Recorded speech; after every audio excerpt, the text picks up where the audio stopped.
Sixth semester वाले, ठीक है, जिसमें आज एक हम अहम टॉपिक के बारे में बात करने वाले हैं जो आपकी बहुत मायने रखता है, क्योंकि ये आपका है जो 100 नंबर डिसाइड करता है कि आपको मिलेंगे या नहीं, ठीक है।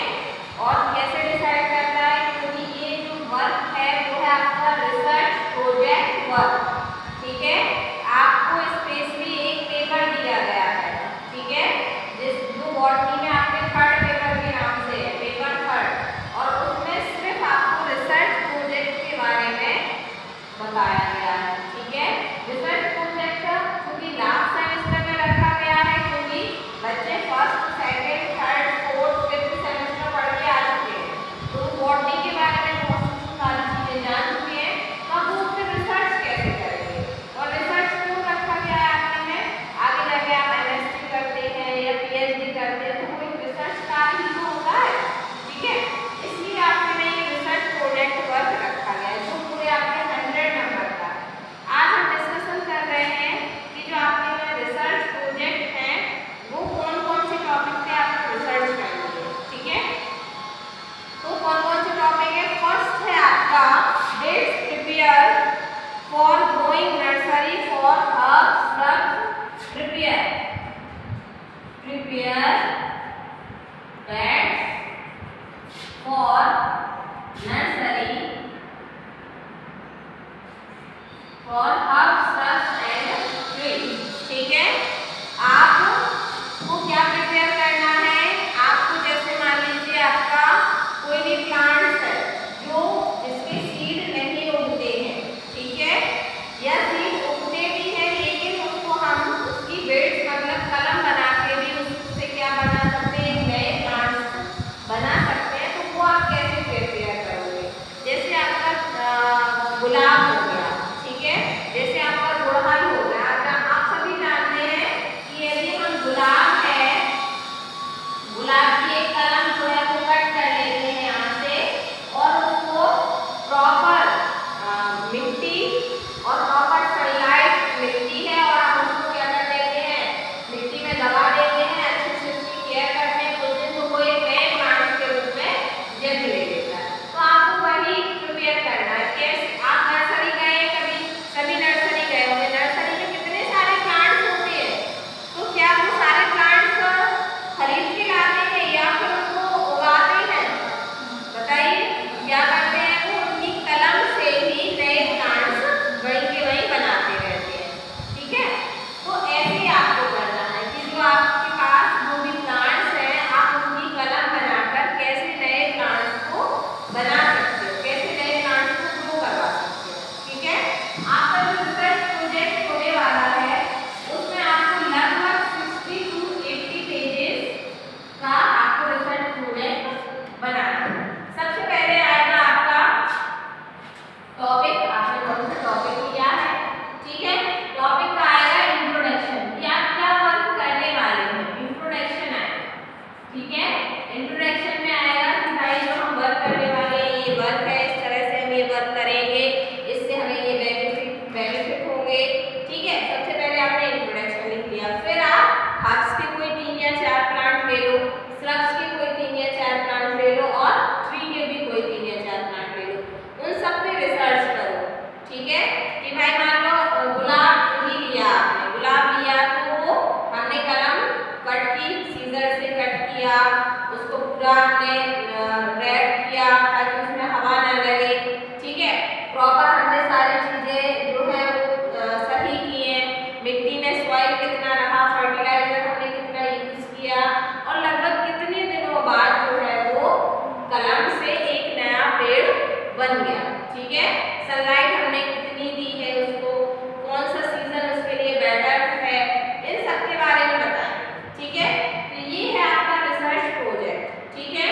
दूसरा यदि हम बात करें, दूसरा टॉपिक है develop green house facility in college and grow plants, ठीक है।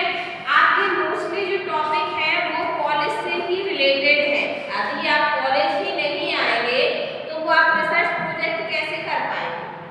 जिन बच्चों के मोस्टली बच्चों के जो प्रोजेक्ट वर्क है वो कॉलेज से रिलेटेड है। एक आपका प्रोजेक्ट है कि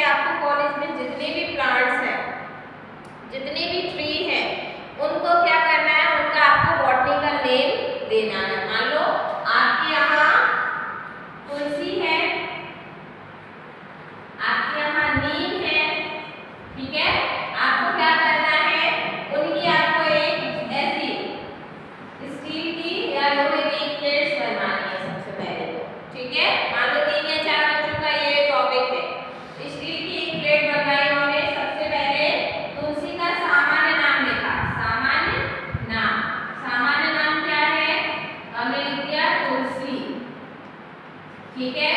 बॉटनी का नेम क्या है? बॉटनी का नेम क्या है? एसिमम सेप्टिमम बोलेंटिया। ठीक है। फिर क्या किस फैमिली से है, किस जीनस से है, क्या ऑर्डर है, क्या क्लास है, ये लिख दिया। और लास्ट में अपना नाम लिख दिया। जैसे मान लो ये वंदना ने सबमिट किया है तो वंदना। ठीक है। इस तरह से आपको अपने कॉलेज में, आपके कॉलेज में जितने भी प्लांट्स हैं सभी को क्या करना है? बॉटनिकल नेम फाइंड करने हैं और आपको मुंह जुबानी याद भी होने चाहिए। कोई आपसे पूछ ले आपके कॉलेज में कितने वैरायटी के प्लांट्स हैं, आप बता सको। 8 है, 10 है, 20 है, 25 है, 18 है, जितने भी है, 40 है, 50 है। इससे क्या होगा? आप एक तो पेड़ों के बारे में जानेंगे, दूसरा आपका बेसिक कंसेप्ट क्लियर होगा। आप समझ पाएंगे कि उनमें फर्टिलाइजेशन कैसे होता है, ये कैसे होता है, इसका बॉटनिकल नेम क्या है। तो ये भी आपकी उसमें एक प्रोजेक्ट है। ठीक है। तीसरा प्रोजेक्ट है develop botanical garden in the college with labelling. ठीक है। बॉटनिकल गार्डन आपको तैयार करना है विद लेबलिंग, मतलब उनकी लेबलिंग जो मैं अभी बता रही थी। नेक्स्ट है develop hydroponics facility in college and grow plants. Hydroponics facility से आप कैसे प्लांट्स को ग्रो कर सकते हैं। हाइड्रोपोनिक्स क्या होता है समझते हैं आप लोग? हाइड्रोपोनिक्स का मतलब होता है बिना मिट्टी के आप पेड़ों को उगाएं। ठीक है। आपने देखा होगा बहुत से घरों में मनी प्लांट। ठीक है। हम उसको क्या कर देते हैं? एक जार में रख देते हैं, एक बॉटल में, उसमें भर देते हैं पानी और डाल देते हैं मनी प्लांट। कुछ दिन बाद देखते हैं मनी प्लांट बढ़िया हो जाता है। ठीक है। हो जाता है कि नहीं? हो जाता है। तो वही टेक्निक्स आपको अपने कॉलेज में भी अपनानी है। एक हम ऐसा कॉर्नर आपको दे देंगे, वहां पानी की प्रॉपर व्यवस्था कर देंगे। आपको क्या करना है? जैसे भी आप हाइड्रोपोनिक्स कर सकते हैं, जैसे मोस्टली पाइप्स में होता है, आप वहाँ हाइड्रोपोनिक्स तरीके से सब्जियां उगा सकते हैं, धनिया उगा सकते हैं, कई प्रकार के प्लांट्स उगा सकते हैं। तो वो आपको हाइड्रोपोनिक्स तरीके से हम एक ऐसा कॉर्नर दे देंगे उन 4 या 5 बच्चों को, जहाँ वो हाइड्रोपोनिक्स तरीके से बहुत सारी चीजें प्लांट्स ग्रो करते हैं। ठीक है। उसमें आप मिट्टी का यूज नहीं करते हैं, उसमें सिर्फ पानी में ही आप बहुत सारी चीजों का उगा सकते हैं। आप देखते होंगे बहुत से वीडियोस आते हैं, हमने धनिया लिया, हमने पानी में डाल दिया। ठीक है। एक हमने उसमें बकेट में डाल दिया धनिया और बकेट को डाल दिया पानी में। आप कुछ दिन बाद देखते हैं कि धनिया उसमें से उगाता है और उसकी जड़ें जो है वो पानी में पहुंच जाती है और धनिया आपकी डलिया में बढ़िया हो जाता है। तो वो क्या है? आपका हाइड्रोपोनिक्स विधि ही तो है ना? तो इस तरह से आप लोगों को ये प्रोजेक्ट वर्क कंप्लीट करना है। अगर आप कॉलेज नहीं आएंगे, अगर आप क्लास अटेंड नहीं करेंगे तो आप इन चीजों को नहीं समझ सकते। ठीक है। और मुझे हर 3 या 4 दिन की प्रोग्रेस रिपोर्ट आपसे चाहिए होगी कि आपने पिछले 3 दिन में या 4 दिन में अपने प्रोजेक्ट पर क्या वर्क किया है। ठीक है। नेक्स्ट आपका है vertical gardens and roof garden. Roof gardening बहुत आजकल जो बड़े बड़े सिटी हैं या बड़े बड़े महानगर हैं उनमें रूफ गार्डनिंग बहुत एक अच्छा बिजनेस भी हो गया है। ठीक है। जिन लोगों को रूफ गार्डनिंग आती है उनके लिए एक बहुत अच्छा बिजनेस है। देखो कोई भी वर्क हो, कोई भी प्रोजेक्ट हो, उसका उद्देश्य सिर्फ इतना होता है कि आपके अंदर एक स्किल डेवलप करना। ठीक है। मान लीजिए हम सभी किसान परिवार से, किसान फैमिली से, सभी को आता है थोड़ा थोड़ा, लेकिन हम उसको क्या नहीं करते? कमर्शियल वे में नहीं अपना रहे हैं। मान लो आपका रूफ गार्डनिंग है। ठीक है। बड़े बड़े सिटी में किसी के पास बहुत ज्यादा स्पेस नहीं है।